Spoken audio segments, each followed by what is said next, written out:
IBM and other big traditional vendors will come in and pick up those open source bits, and they'll give them away for free, right? And they'll monetize it by selling professional services or their database technology that's proprietary that's off to the side.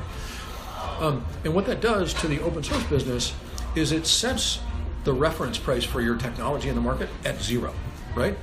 Now, you might say, well, I'm really good and I wrote this software and so I should charge a premium, but you're charging a premium above zero, right? Your premium's not $10 million, right? It's like 10,000. So the problem with pure play business models is you can't drive the margins that allow you to invest in the technology, right? So the software doesn't get better fast enough, right? On the other hand, what have we learned from single vendor proprietary software over the last 2 decades, right? Single vendor lock-in is expensive and painful, right? And by the way, I was at companies like Informix and Oracle. I mean, I helped teach the market those lessons, right?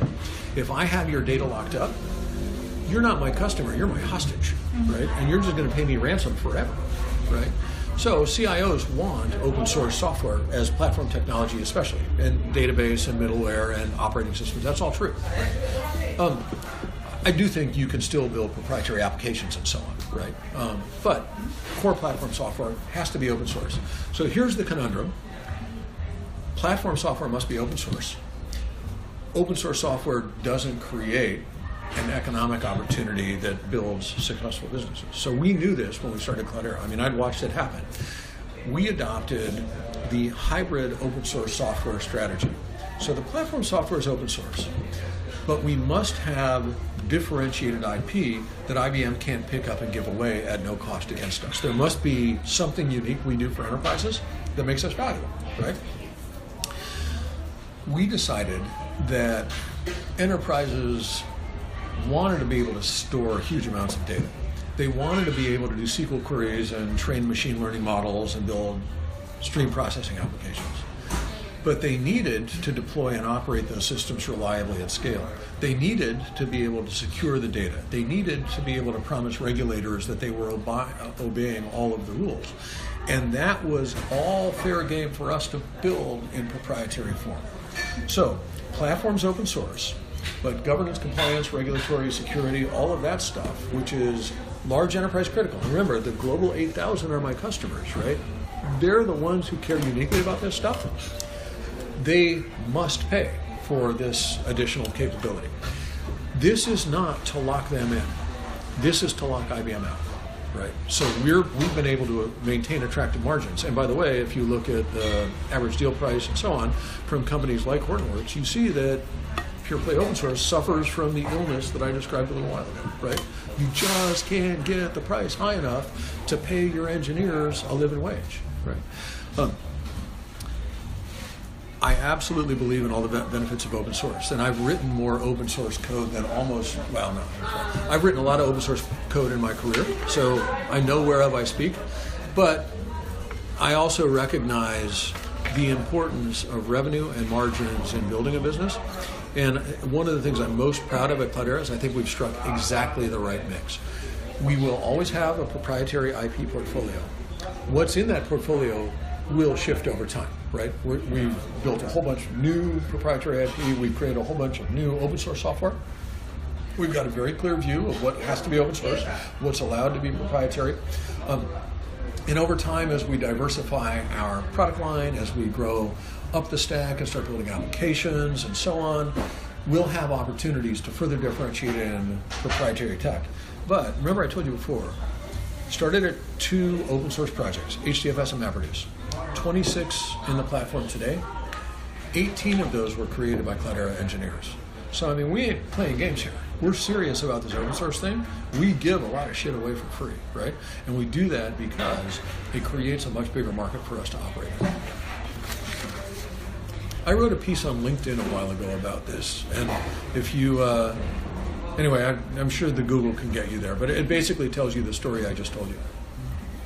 I guess I have one last question. It's like a pretty subjective question, but how would you describe your leadership style? How would I describe my leadership style? Yeah. I bet you have some sense for that from the 90 minutes we spent together.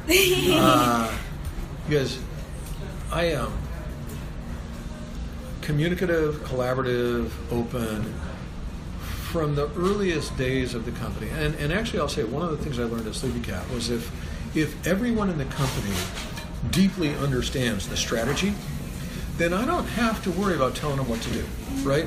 No matter whether they're in support or sales or engineering or HR or finance, if they understand what is it we're trying to do, they'll know how to draw a straight line from sitting down at their desk in the morning to the thing they need to work on, right? So we try very hard to share lots of information with our employees. And by the way, you'll hear this from Tom as well. We did this at Sleepy Cat. When we started Cloudera, I actually called up Diane Green, whom I knew from grad school, and she had been the CEO of VMware for a long time. And I shamelessly swiped ideas from Diane and the stuff that she had done. We run an all-hands meeting once a month at Cloudera. And we get up and by the way, I started doing this when we were 14 people in Burlingame, California, and we all fit around one table. And we do it now globally and record it, and we simulcast it all over the world. Once a month, some of it is prepared material. What did we do in the quarter? What products are coming out? Cool customer stories. But a big chunk of time at the end is Q&A. Anybody in the world can ask any question of leadership they want. And we actually use a tool now called Slido, where people vote the questions up, and we answer them in priority order. We're super, super communicative about what we do. On Monday morning, every single week, I get up and I write what I call my love letter to the company update. Content is whatever I'm thinking of that week, right? Just whatever matters to me. Sometimes it's, hey, we're running the employee satisfaction survey and a bunch of you haven't filled it in. Please go do that. And by the way, we ran an event in Berlin and it went awesome. And sometimes it's, hey, you guys, I am really concerned about quality or about customer success in this way. And I mean, it's whatever I'm thinking about. But I think it's one of the things that sets us apart, and it lives up to what I told you before, which is people need to understand what we're working on, and they need to understand what the leadership team is worried about, because if they do, then they will know what they should be doing, right? So, That's awesome. yeah. Great. If we can keep that culture through one more doubling, then, and Diane did this really well at VMware, she created a culture that survived continued growth. It even survived her exit from the business. And the way that we are open today, we achieve the same goals that we did when it was the 14 of us around a conference table. But the mechanisms we use are different, right? They've scaled with the business because you talk to 1,000 people differently than you talk to 10. If we can build that culture and those mechanisms through one more doubling, then I think they will survive in perpetuity. Sun Microsystems, VMware, I mean, those are companies that I just look at as icons of unbelievable technical excellence and cultural touchstones in the industry, and that's who we want to be, right? So we ain't there yet. We're still a little bit too small to, okay, we're done, right? But if we can get through one more times two, I think we'll be all right. Awesome.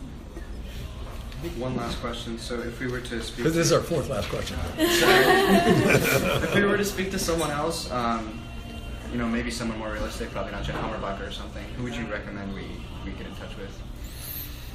You got to talk to Jeff. It probably doesn't hurt for you to talk to Amr and get sort of the other founder view. I think those are the folks that I would recommend. I mean, both Christoph and Amr, as important as they were early in the company, they don't have the insider's view. And please, this is not for publication. You guys, there's a real difference between being an operator and being a founder. And I think the strength that Amr and I have is we've maintained operating roles throughout. Startups are easy, finish-ups are hard. And we're trying to build a finish-up, right? I want to get all the way to real long-term sustainability. Says a lot that 9 years into this company, we're still on that journey, right? So I would say Amr would be good for you to talk to, and I'd be glad to make that intro if you wanted. But I can't think of anybody else inside the business that would have good views. Oh, you know who else might be interesting would be Ping Li. at Excel. You know, and I'm pretty sure he'd want to talk to you. Oh, that's so cool. Yeah. Yeah. Shoot me a note if you want. I'll introduce you to both those guys. Thank you. Yeah. And by the way, he's also Stanford alum, so cut him some slack. Lightly. Well, yeah, just don't expect him to be as bright as us. Small words. Okay. Well, listen, I should let you get your time back. It's been 90 minutes. I've enjoyed it. I hope it's proven useful to you guys. Yeah, definitely. And I'm going to be at Sibley this afternoon. Right. Most of what you guys hear is going to be exactly what I just told you. So it's not clear you'll get a whole bunch Immediately more. listen to it. Yeah. Good. Good. All right. Awesome. Great. Thank you so much for your time. Thank you. I know you're a busy person. Yeah. No, this is fun, and I'm super glad to. I'm super glad to engage with you. Yeah. Yeah. We're gonna Just like send. to get a photo. No, go ahead. Yeah. Jason, get a picture photo with with you? you. Oh, of course. We'll just ask someone to take it. Yeah.